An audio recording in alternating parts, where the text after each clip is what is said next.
biggest global threat is under resourcing. I think that there are a lot of tools out there that we have to that we can use, but the question is, can we deploy those kinds of tools?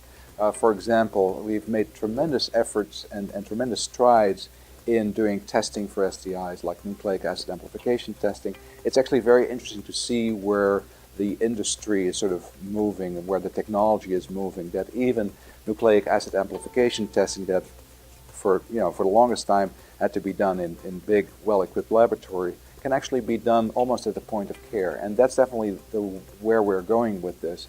And so, particularly in under-resourced areas, I work in Zimbabwe, for example, there are these opportunities where we're starting to see these technologies become available that would really be of tremendous use for us in STD prevention. But the real question is, will there be the resources, will there be the training, will there be the wherewithal in focusing on this?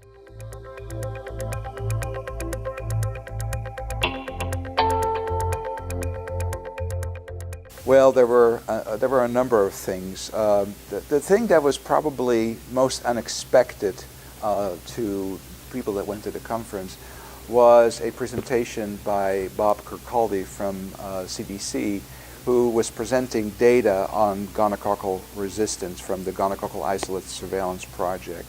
There's been a lot of discussion and a lot of concern about increasing resistance of gonorrhea to the cephalosporins. What he was presenting actually was trend data over the last 3 years, where instead of increasing, we're actually seeing decreasing numbers of isolates that have resistance to cephalosporins.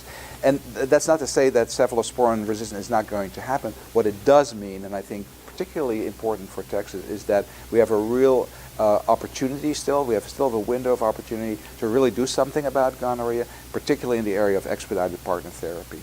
So it is okay to treat partners with oral cephalosporins.